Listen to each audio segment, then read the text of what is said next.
quão grande amor nos tem concedido o Pai, que fôssemos chamados filhos de Deus.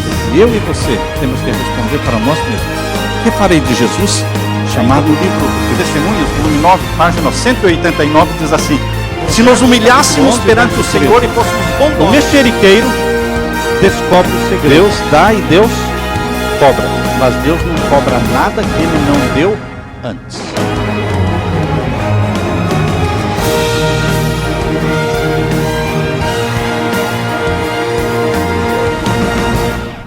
Antes de abrirmos a palavra de Deus, nós queremos orar. Vamos orar ao nosso Deus. Pai Santo que estás nos céus, é com humildade que estamos na Tua presença, buscando a Tua bênção, a Tua direção, buscando a presença do Espírito Santo, para que fale o Espírito Santo ao nosso coração. Que Jesus Cristo seja exaltado nesta hora. Que Jesus Cristo seja entronizado nesta hora, em cada coração, em cada mente. Que esta seja uma obra do Espírito Santo, para a glória do Teu nome. Em nome de Jesus pedimos. Amém, Senhor.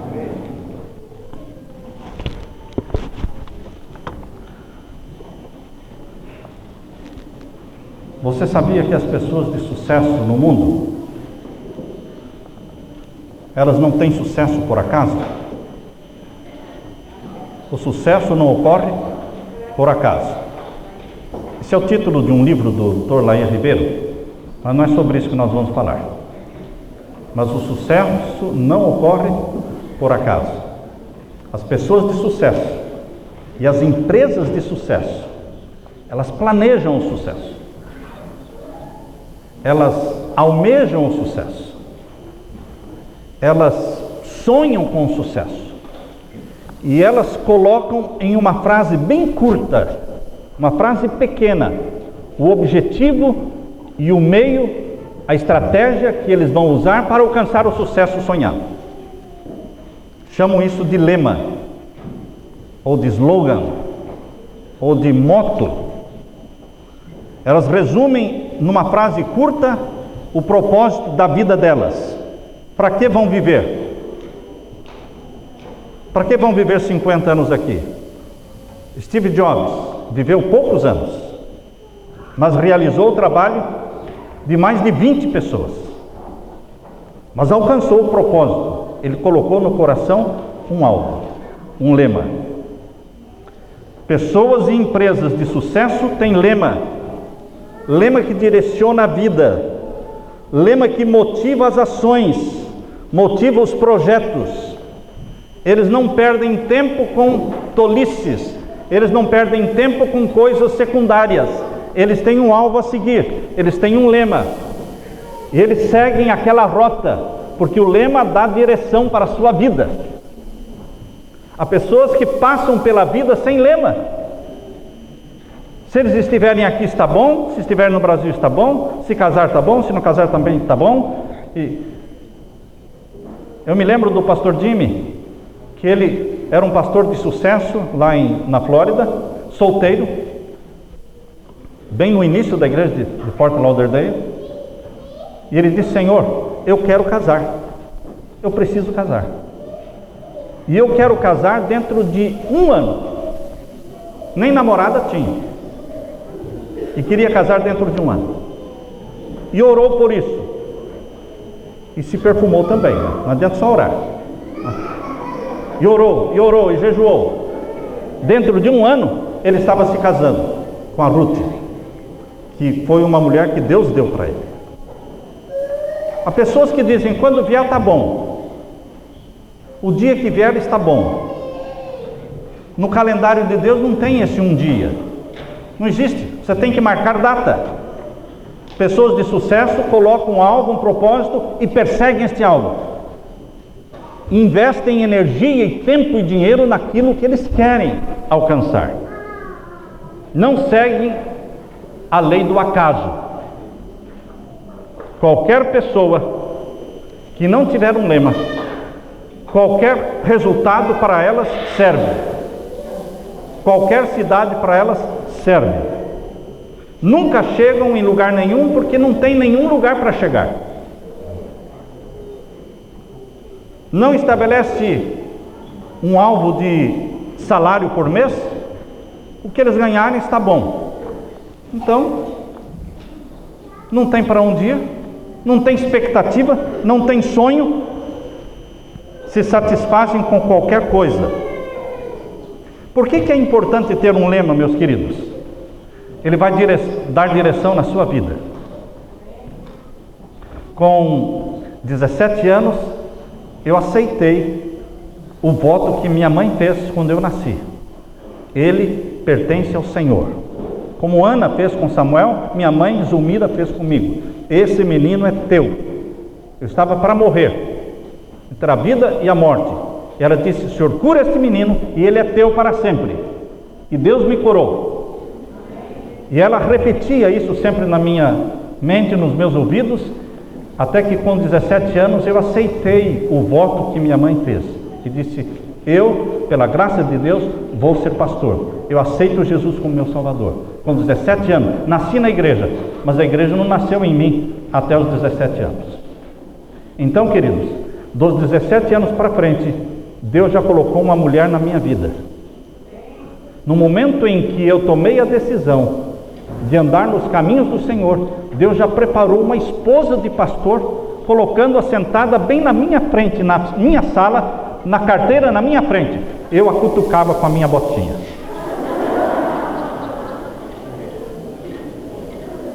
Poderia muito bem ter sido expulso do colégio no dia que ela veio com 2 rabinhos amarradinhos, e eu vi aquele pescocinho sem cabelo na minha frente. Eu dei um beijinho no pescoço dela. Ela olhou para trás e disse: você é louco? Vou namorar com você. Vou namorar com você. Queridos, propósito na vida. Você tem que correr atrás. Coloca um lema na sua vida, meu irmão.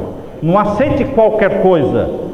O lema se transforma numa filosofia de vida, uma regra que orienta e norteia o nosso dia a dia, nossos projetos a curto e longo prazo.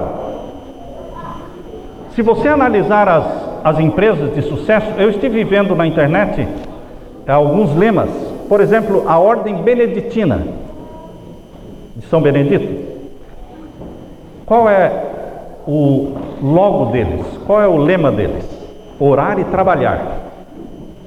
A Ordem Carmelita: eu estou incendiado com o zelo do Senhor dos Exércitos. O lema da Ordem Dominicana: louve, abençoe e pregue.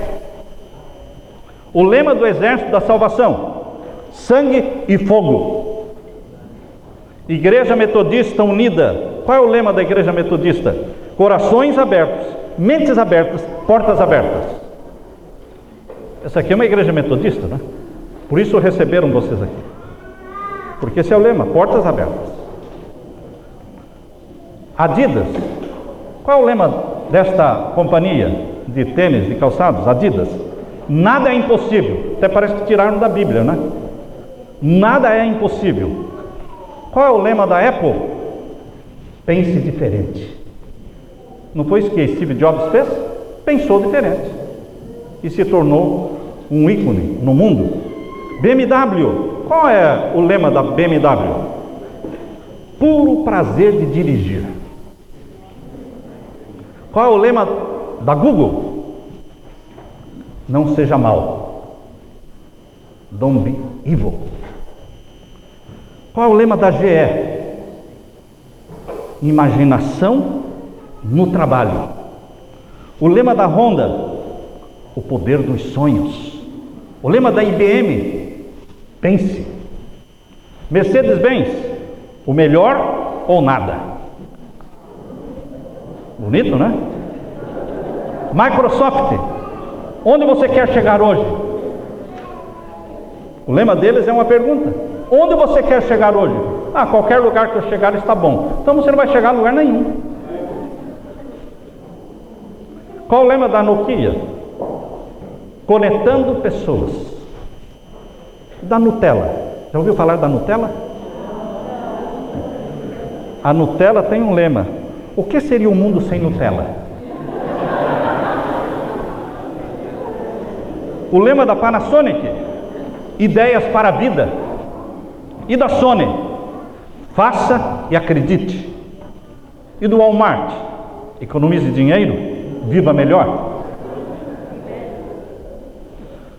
Lou Rhodes tinha em cima da sua mesa, da sua escrivania no escritório, um lema escrito assim: não há limite para o que um homem possa fazer e onde ele quer ir, se ele não estiver preocupado com os créditos.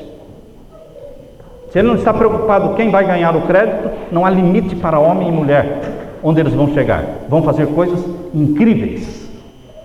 O proprietário do centro de dieta na cidade de Mishawaka, lá em Indiana, tinha em cima da sua mesa esta frase: eu tenho fé de que um dia eu vou alcançar o meu alvo e pesar os quilos que a minha carteira de motorista diz.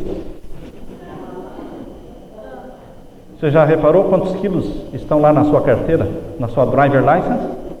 É um sonho pesar aquilo lá. Uma vez eu li numa revista o lema dos vigaristas. Para quem já esqueceu o que é um vigarista, é um mal pagador, é um caloteiro, que deve para todo mundo. Eles têm um lema: o dever acima de tudo.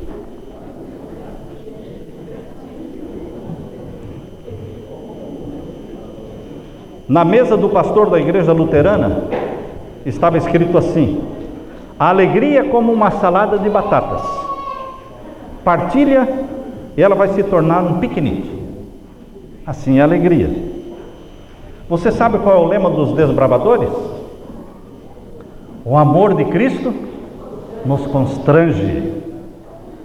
E você sabe qual é a missão da igreja adventista? Numa frase: a mensagem do advento a todo mundo nesta geração. Isso mexe com a gente. Isso nos coloca para fora de casa, para as ruas, para dar estudos bíblicos, para salvar almas, porque a mensagem do advento ao mundo todo nesta geração, não na próxima. Jesus contou uma parábola chamada a parábola do bom samaritano. E essa parábola tem o lema do ladrão, o lema do sacerdote e o lema do bom samaritano. E você pode escolher qual é o lema que você deseja adotar. O lema do ladrão: o que é teu é meu, eu vou tomar de você. O lema do sacerdote e levita: o que é meu, eu vou fazer tudo para proteger. E o lema do bom samaritano: o que é meu também é teu, eu vou repartir com você. Esse se tornou o lema de Jesus, o lema do bom samaritano. Hoje eu quero compartilhar com vocês, meus queridos, sobre o maior e o melhor de todos os lemas que eu já encontrei na Bíblia. É uma frase bem pequena, uma linha só, que precisa ser abraçada e pendurada nas paredes da sua memória. Este lema é o título do sermão de hoje. É o lema que eu quero que você pendure nas paredes da sua memória. Foi escrito por um prisioneiro dentro de uma cadeia. Ele escreveu numa cela solitária na cidade de Roma, no ano 62 depois de Cristo, no primeiro século. Quando Paulo escreveu esse lema, que se tornou o lema da vida dele, ele não conhecia nada que iria acontecer nos próximos meses ou anos no seu futuro. Tudo era incerto, porque o imperador de Roma era Nero, um imperador mau, demoníaco, que matou mãe, matou filho, matou um monte de gente. E ele não sabia o que Nero ia decidir sobre a sua vida. Mas mesmo assim, Paulo escreveu o seu lema dentro da prisão. Vivendo na prisão, Paulo tinha os seus pensamentos concentrados em Jesus. Não tinha muita coisa para fazer dentro daquela cela. A Leila e eu já visitamos a prisão Mamertina, ali em Roma, que é a cela onde Paulo ficou alguns anos. E ali ele escreveu o livro e a carta dos Filipenses. Abra sua Bíblia na carta aos Filipenses. E lembre-se que esta carta aos Filipenses foi escrita dentro da cadeia de Roma. Paulo, ao escrever esta carta aos Filipenses, ele tinha muita coisa para reclamar. Reclamar da comida, reclamar do frio que ele passava, reclamar da falta do conforto, reclamar da traição dos amigos, mas ele não reclamou nada. Ao escrever a carta aos Filipenses, capítulo 1, verso 21, capítulo 1 e o verso 21, Paulo disse assim, todos acharam? Capítulo 1, verso 21, porque para mim o viver é Cristo, e o morrer é lucro. Uma frase curta, profunda. Para mim o viver é Cristo, e o morrer é lucro. Jesus era a paixão de Paulo, meus queridos. Na mente de Paulo não existia lugar para outra coisa, senão Jesus. Jesus crucificado, Jesus ressurreto, Jesus assunto ao céu, Jesus prestes a voltar, Jesus, Jesus, Jesus. Paulo só pensava e sonhava com Jesus. Jesus foi também paixão na vida de um homem chamado Martinho Lutero. Veja o que Martinho Lutero escreveu para um outro padre. Martinho Lutero escreveu: portanto, meu querido frade, aprenda de Cristo e este crucificado. Palavras de Martinho Lutero. Aprenda a louvar Jesus, medite no seu amor e você verá sua doce consolação. Palavras de Martinho Lutero, apaixonado por Jesus. Essa também era a paixão na vida de von Zinzendorf, Nicholas von Zinzendorf. Ele foi um pregador alemão da igreja dos Morávios. A igreja dos cristãos morávios na Alemanha era uma igreja reavivada, possuída pelo Espírito Santo. Mas a igreja se tornou possuída pelo Espírito Santo e reavivada no Espírito Santo porque este líder influenciou a igreja a pensar e agir assim. Nicholas von Zinzendorf, ele escreveu: eu tenho não mais do que uma paixão, que é Ele, somente Ele. E o povo da igreja assimilou essa paixão por Jesus. Eu li a história de John Wesley, quando John Wesley pela primeira vez estava vindo da Inglaterra para os Estados Unidos, para ajudar na pregação do Evangelho, na fundação da Igreja Metodista aqui nos Estados Unidos. John Wesley veio num navio, e o navio foi atacado por uma forte tempestade em alto mar. O navio estava afunda ou não afunda? Água entrando pelo navio, o povo gritando, desesperado, e ele também apavorado. Mas ele observou num canto do navio, do convés do navio, um grupo, não pequeno, um grupo grande de pais e mães e crianças, todos assentados, cantando louvores a Deus. Ninguém gritando, ninguém chorando, ninguém desesperado. E aquilo impressionou John Wesley, que era um pastor. Ele tentou conhecer mais sobre a vida daquele grupo que estava ali. Quando passou a tempestade, ele se aproximou do grupo e disse: quem são vocês? E eles disseram: nós somos cristãos morávios da Alemanha. E John Wesley disse: eu vi que vocês não estavam gritando, as crianças não estavam chorando de medo. Como? Porque nós conhecemos Jesus. Nós conhecemos Jesus, nós confiamos nele, nossas crianças confiam nele. Foi ali, meus queridos, que começou a conversão de John Wesley, já pastor. Mas a conversão dele a Jesus começou ali, pelo exemplo dos irmãos morávios. Queridos, essa foi também a paixão de Blaise Pascal. Blaise Pascal, um filósofo francês, que viveu entre 1623 a 1662. Ele escreveu assim: o ano é 1654, o dia da semana, segunda-feira, o dia do mês, 23 de novembro. Palavras de Pascal: a hora, 10:30 da noite, até 00:30. E o que mais ele escreveu? Deus de Abraão, Deus de Isaac, Deus de Jacó. Não Deus de filósofos e doutores. Certeza, certeza, sinceridade, alegria e paz. Deus de Jesus Cristo, Deus de Jesus Cristo, alegria, alegria, alegria, lágrimas de alegria. E esta é a vida eterna, que te conheçam a ti como único Deus verdadeiro e a Jesus Cristo a quem tu enviaste. Jesus Cristo, Jesus Cristo. Palavras de Pascal, que mostram paixão por Jesus, regozijo em Jesus. Você já experimentou à noite, na escuridão da noite, na quietude da noite, você se levantar e começar a orar e não falar outra palavra senão Jesus? Jesus, Jesus, Jesus. Traz paz, atrai o Espírito Santo para você, porque o Espírito Santo está para implantar Jesus em você. E quando você começa a louvar Jesus, clamar por Jesus, adorar Jesus, vem paz, vem o Espírito Santo, vem tudo o que você precisa, santidade. Experimente o poder que existe na palavra e no nome Jesus.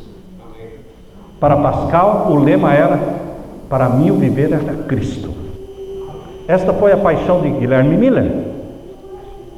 Guilherme Miller, um deísta, ele se converteu e se apaixonou por Jesus. E veja o que Guilherme Miller escreveu. Isto está no livro Grande Conflito, página 319. Guilherme Miller escreveu: em Jesus encontrei um amigo. O Salvador se tornou para mim o primeiro entre 10 milhares. Para mim o viver é Cristo. Esta foi a paixão de Ellen White. Ellen White se apaixonou por Jesus. Com 14, 15 anos, ela dormia com a irmã gêmea Elizabeth na mesma cama, pobres. Enquanto que a irmã Elizabeth nunca demonstrou nenhum interesse por Jesus. Enquanto Elizabeth dormia, Ellen estava acordada, ajoelhada ao lado da cama, orando e adorando Jesus e confessando seus pecados a Jesus. Duas irmãs gêmeas, no mesmo quarto, na mesma cama, com destinos diferentes, porque uma está salva e outra está perdida. A outra nunca teve interesse por Jesus, mas Ellen era apaixonada por Jesus. Veja o que Ellen escreveu: em tudo isso havia um lado alegre. Meu Salvador parecia estar bem junto de mim. Eu sentia sua sagrada presença no meu coração e eu era grata. Estes meses de sofrimento foram os meses mais felizes da minha vida, por causa da companhia do meu Salvador Jesus. Ele, Jesus, era a minha esperança, a coroa do meu regozijo. Eu sou tão agradecida por ter tido esta experiência, porque agora estou mais familiarizada com Jesus, com o meu precioso Senhor e Salvador. Para mim, o viver é Cristo. Esta paixão tomou conta também de uma mulher chamada Madre Teresa de Calcutá. Ela tinha paixão por Jesus. E ela resumiu a vida dela numa só frase. Vejam qual era o lema da Madre Teresa de Calcutá. Primeiro, meditamos em Jesus. E então, saímos à procura de Jesus, disfarçado nas pessoas. Seria bom decorar, não é? Esse lema. Primeiro, nós meditamos em Jesus. E depois, saímos à procura de Jesus, disfarçado nas pessoas. Em que pessoas Jesus vem disfarçado? No mendigo? No necessitado? No que chega do Brasil aqui sem nada, sem ninguém? Você consegue ver Jesus disfarçado ali, batendo a sua porta, pedindo emprego, pedindo cama, pedindo ajuda, pedindo tradução, pedindo tudo. Jesus vem disfarçado nas pessoas. E muitas vezes estamos procurando Jesus dentro da igreja, quando Jesus está lá fora passando frio, passando fome. Para mim, o viver é Cristo, dizia Madre Teresa. Cristo aparece quase que sempre disfarçado no pobre, no carente. O pastor Robert Pearson foi presidente da Conferência Geral da Igreja Adventista, já falecido. Vejam o que pastor Pearson escreveu: quando visito nossas colônias de leprosos, não posso dormir à noite. Quando visito nossas colônias de leprosos, não consigo dormir à noite. Minha cama é confortável, minhas cobertas são limpas e o travesseiro é macio. Mas de alguma maneira, aqueles vacilantes e parcamente vestidos corpos escuros estão dormindo no frio, sem ter os cobertores, aqueles tocos de dedos nas mãos e nos pés, aquelas faces inchadas, aqueles olhos injetados de sangue. Como eu posso esquecer deles? Pastor Pearson, um homem de Deus, morreu no púlpito, morreu pregando. E ele termina dizendo: essas pessoas necessitam nossas orações, é verdade, mas essas pessoas também precisam do nosso dinheiro. Essa história, meu irmão, eu vou orar por você, todo mundo fala. Todo mundo fala. Mas quem vai dizer: eu vou orar por você, e aqui está $100 para você comprar o que você está precisando?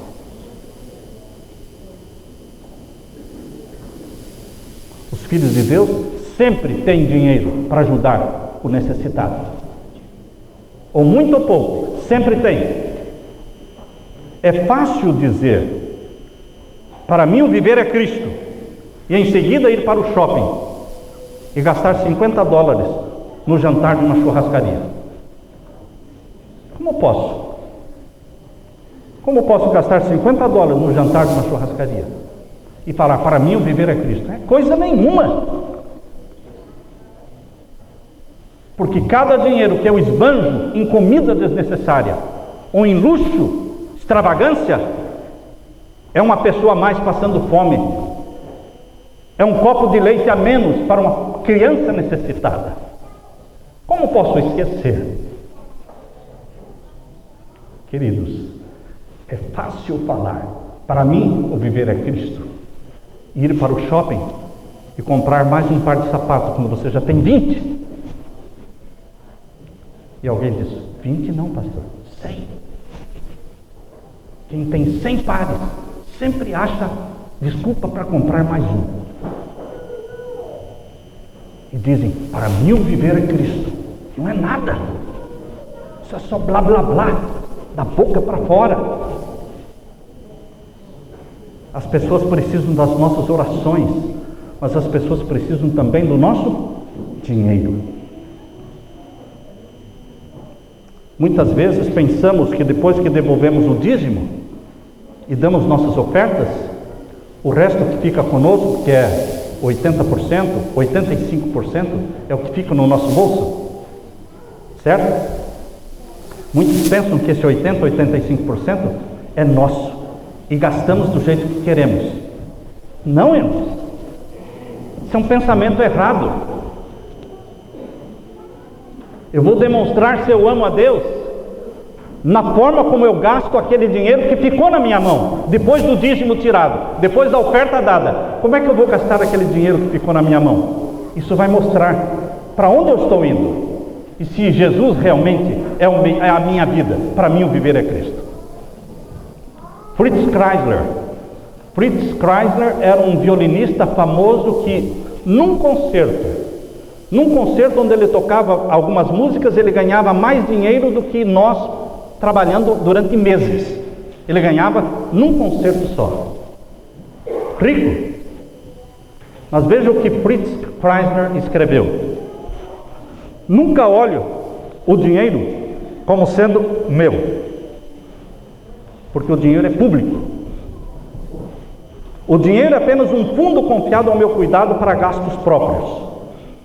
Estou empenhado constantemente em reduzir minhas necessidades ao mínimo.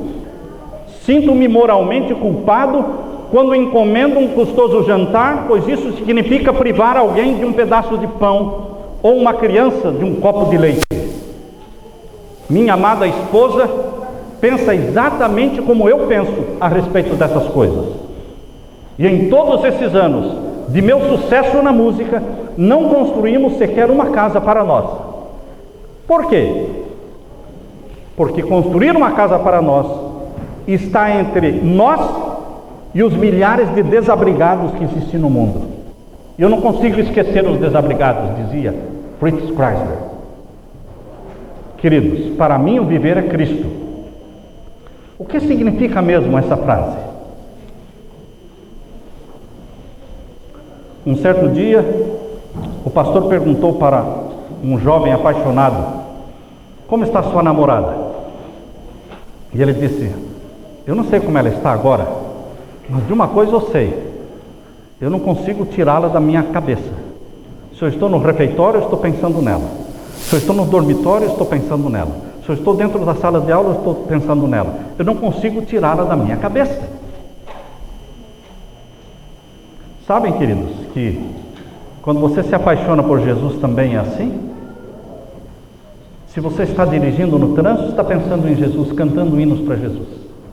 Se você encontra pessoas no mercado, você fala de Jesus. Se você vai ao cabeleireiro, como nós fomos ontem ali, na rede, foi um estudo bíblico lá dentro. Um estudo bíblico lá dentro. Aí fomos almoçar lá na Bread Company, foi mais uma oração.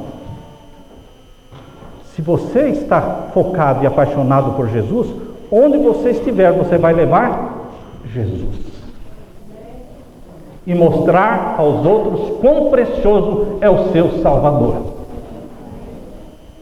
Não existe um break. Não existe assim um descanso, não, agora eu vou relaxar, nada de Bíblia, nada de Jesus, vou relaxar. Não existe isso na vida de quem é apaixonado por Jesus. Você não consegue deixar de pensar nele, de falar dele. É essa paixão que estava no coração de Paulo quando disse: para mim o viver é Cristo e o morrer é lucro.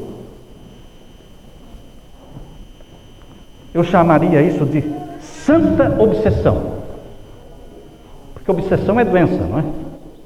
Mas eu chamo isso de santa obsessão. Quando você está obcecado em Jesus e só vê Jesus, e vê Jesus nas pessoas. Você deixa de ver os defeitos das pessoas. O que é bêbado, o que é drogado, você deixa de vê-lo como drogado. Você vê Jesus nele, como Jesus viu salvação na mulher adúltera. Jesus olhou para a mulher adúltera e viu nela uma santa filha de Deus. E Jesus em você faz com que você veja nas pessoas também como filhos de Deus, candidatos ao céu. Foi no ano de 1897, irmãos, que essas palavras foram escritas. 1897, foram escritas por Ellen White. Para mim o viver é Cristo, Paulo declarou. Este é o mais perfeito significado em poucas palavras e em toda a Bíblia sobre o que significa ser cristão. Para mim o viver é Cristo. Esta é a verdade mais completa do Evangelho. Paulo entendeu o que muitos parecem incapazes de entender. Quão intensamente sincero Paulo era. Suas palavras mostram que a sua mente estava centralizada em Cristo, que toda a sua vida estava ligada a Jesus. Cristo era o autor, o suporte e a fonte da vida de Paulo. Era tudo para ele. Eu pergunto para você, meu querido irmão, como é que podemos ter o que Paulo tinha? Passando com Jesus o tempo que Paulo passava. Vocês já ouviram falar que longe dos olhos, longe do coração? Você acredita nisso? Eu acredito. Longe dos olhos, longe do coração. Com relação a Jesus também é verdade. Você tem que passar tempo com Jesus para se apaixonar por Ele. Você tem que ler sobre Ele Mas mais do que ler sobre ele, você tem que falar com ele. Você fala com ele. Você louva-o através de... Você faz declarações de amor a Jesus. Como você faz declarações de amor à sua amada, à sua namorada, você faz declarações de amor a Jesus, através de hinos, dizendo: Jesus, sempre te amo, porque sei que és meu. Você faz declarações de amor a Jesus, através dos hinos. Deus me mostrou compaixão como nós podemos ter essa paixão. Deus me mostrou como nós podemos ter essa paixão que Paulo teve. Mas nós temos que primeiro, como disse Madre Teresa de Calcutá, lembram do lema dela? Primeiro, quem lembra? Primeiro, medite em Jesus. E depois, saia em busca de Jesus disfarçado nas pessoas. Como ter essa paixão? Primeiro, antes de tudo, medite em Jesus. Como meditar em Jesus? Você precisa ter comunhão com Jesus antes do sol nascer. Levante mais cedo, deite mais cedo, levante mais cedo, antes de todo mundo, para você ter silêncio e você poder conversar e louvar a Jesus. Essa é uma estratégia.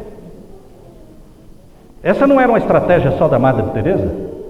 Essa era uma estratégia de Paulo.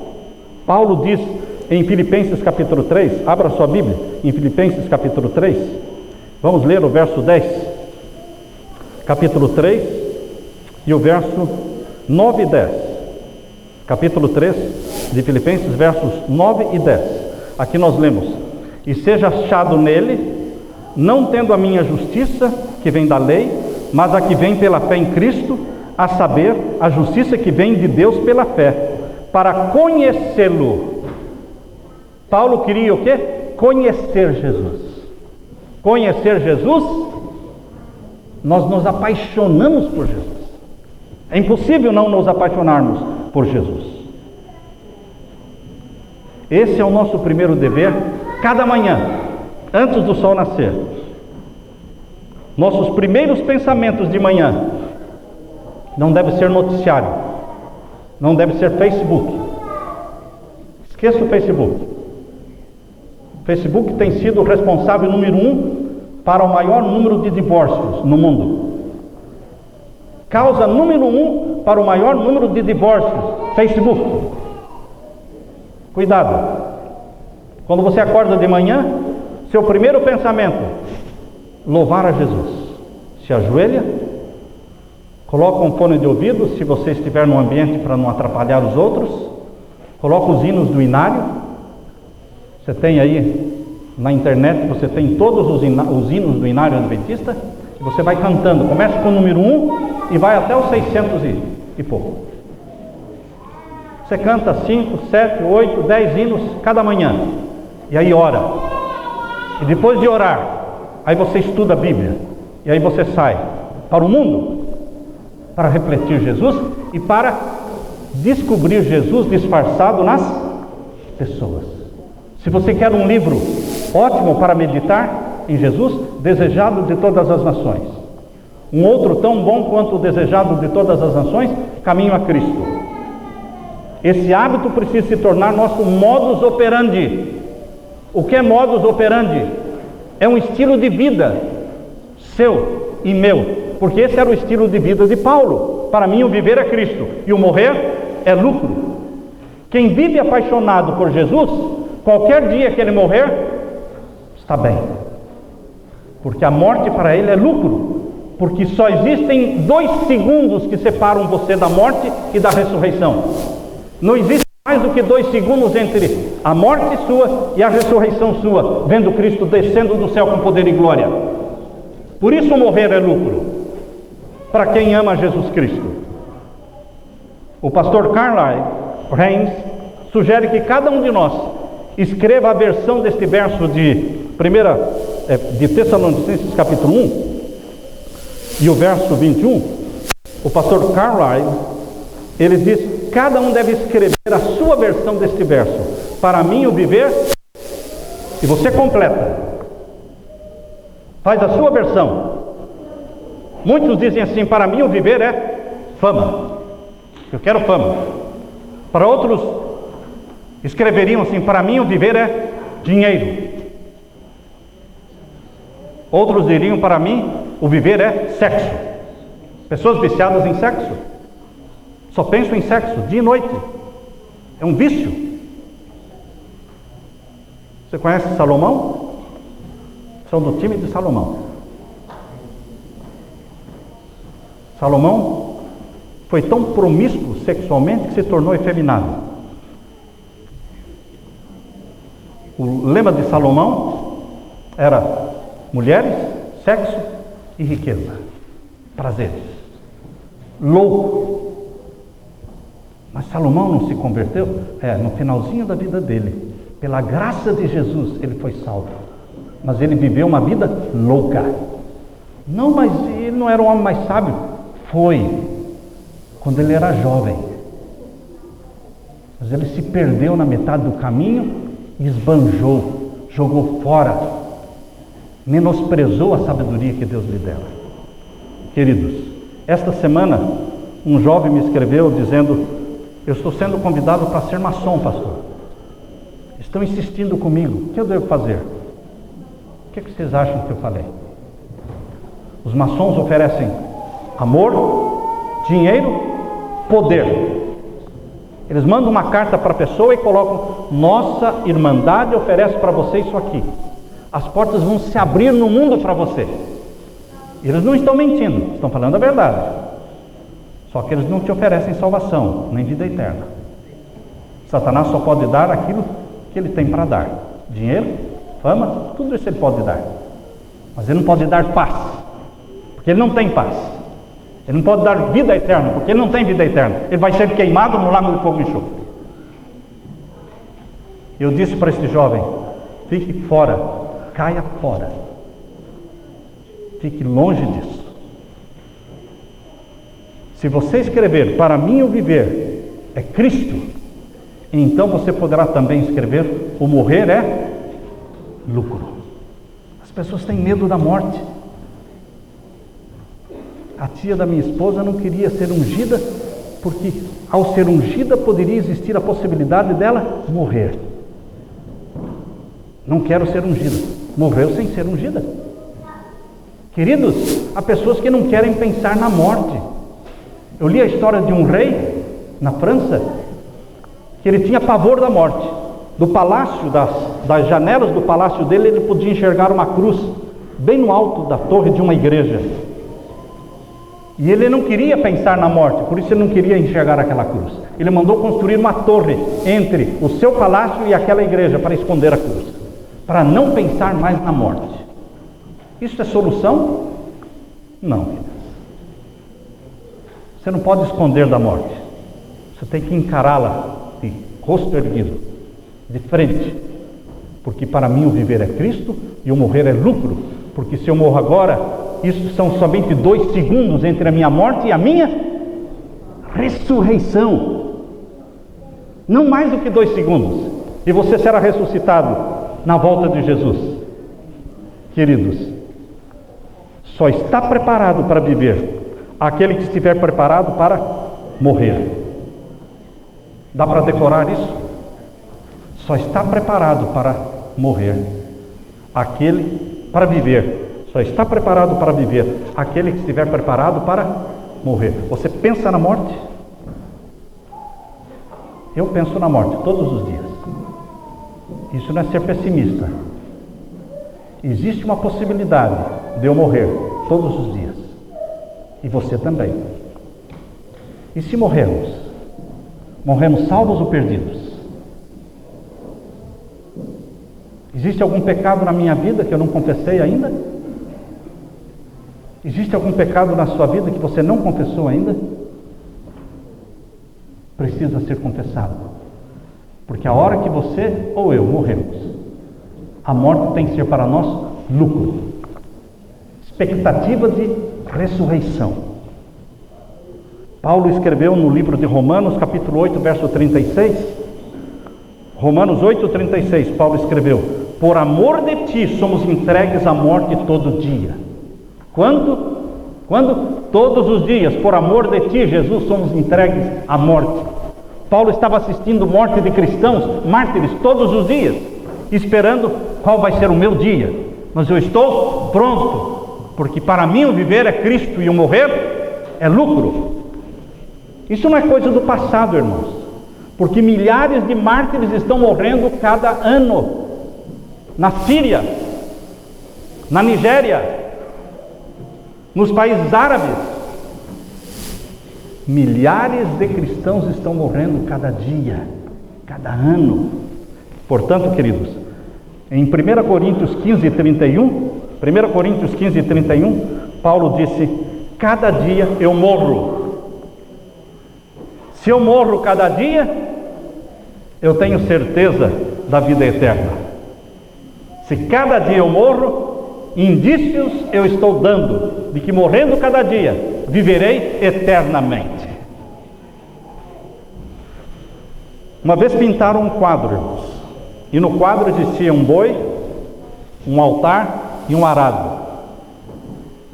Eu quero deixar dentro de vocês esse quadro: o boi, o altar e o arado.